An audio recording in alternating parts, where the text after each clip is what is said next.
On écoute beaucoup parler par rapport à l'estime de soi, la confiance en soi, de toutes ces petites actions qu'on peut faire dans la vie de tous les jours, ces petits mantras, ces petites phrases qu'on peut se répéter, et on nous dit souvent que ça a de l'impact et que ça nous aiderait à évoluer.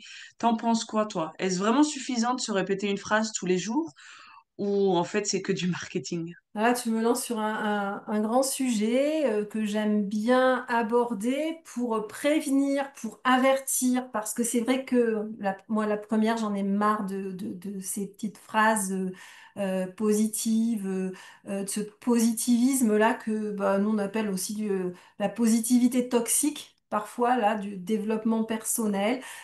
Parce que honnêtement, oui, bien sûr que c'est vendeur, ça fait vendre. Mais c'est gentil, c'est vraiment c'est vraiment gentillet, quoi. S'il suffisait hein, de se répéter des affirmations positives pour faire changer les choses, ça se saurait. Il suffirait d'avoir la méthode, se répéter et de changer. Or, on sait que non seulement ça ne suffit pas, à la limite, c'est peut-être le point de départ, parce qu'on va travailler vos phrases, on va voir pourquoi ces phrases, etc. Donc ça peut être le point de départ, mais en aucun cas ça ne suffit. Ça suffit. Et en plus, ça peut être contre-productif, donc toxique, dans la mesure où bah forcément, ça ne marche pas. Vous mettez beaucoup d'intention, d'énergie, d'espoir là-dedans. Et rebelote, ça ne suffit pas, il y a échec, donc vous perdez aussi confiance en vous. Donc voilà, donc ça a fait un peu un cercle vicieux. Par contre, euh, l'intérêt, s'il y a un intérêt à ces phrases, c'est que ça permet de voir ce que ça touche. Sur quoi, qu'est-ce qui est impliqué dans vos phrases? Si c'est de la reconnaissance, si c'est un complexe particulier, si c'est... Voilà, donc ça nous permet à nous de décortiquer, de voir la problématique derrière.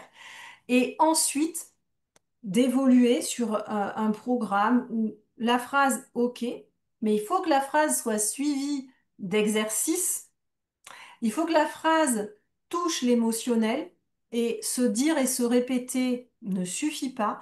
Donc on retombe sur tout l'aspect méditatif par exemple, l'aspect répétition.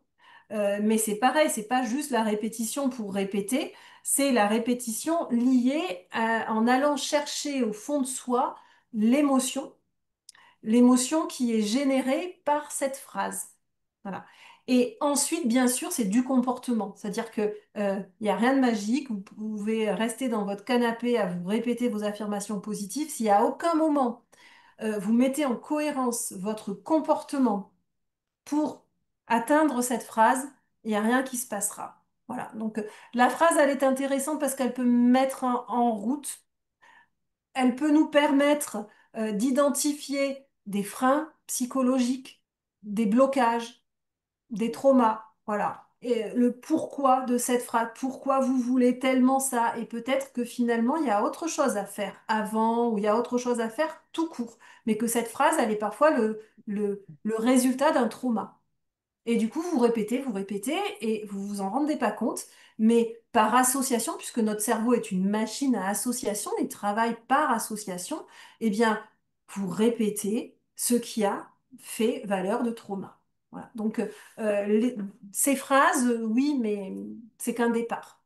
Voilà, on le comprend bien, c'est que la première marche ou le premier pas dans un travail sur soi. Oui. Alors, si vous voulez travailler, il y a un bon exercice à faire, tout simple et spontané. Vous pouvez le faire là tout de suite. Vous prenez une feuille et spontanément, vous écrivez des situations sur lesquelles vous vous savez compétente. Donc, des situations, vous vous rappelez que la définition de la confiance en soi, c'est savoir connaître ses compétences dans telle et telle chose, savoir qu'on a la capacité de le faire et le faire en s'autorisant à rater. Hein, c'est double articulation. Donc, une feuille, vous faites la liste de toutes les choses que vous savez bien faire. Peut-être avez-vous un talent, peut-être. Et ce talent ou cette chose que vous savez faire, peut-être que vous l'exercez, peut-être que vous ne l'exercez pas, mais c'est pas grave, vous l'avez. Donc ça, c'est important. Peut-être que vous le faites sur une colonne. Et sur la deuxième colonne, par contre, vous inscrivez des situations où vous doutez de vous, Peut-être qu'il y a une raison, et s'il y a une raison objective, c'est-à-dire une expérience, quelque chose que vous avez vérifié, vous avez tenté, vous avez fait quelque chose, vous n'avez pas réussi, c'est objectif, eh bien vous le notez. Mais l'important, vous notez aussi si c'est une raison, si vous doutez, si c'est juste du doute, mais c'est pas encore fait, c'est pas encore validé, c'est-à-dire que vous pensez que vous saurez pas faire, mais vous n'avez jamais tenté de le faire.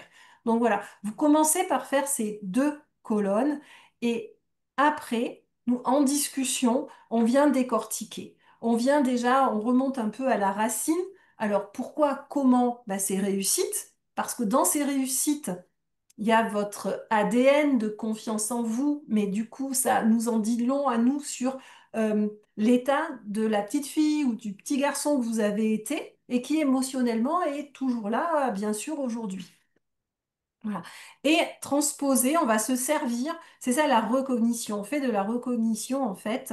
On va se servir de votre force et de ce que vous savez en confiance en vous pour le faire glisser dans la colonne des doutes ou même des échecs et transformer ça. Donc premier niveau, constat, observation, colonne des réussites, de la confiance et colonne du doute ou des échecs.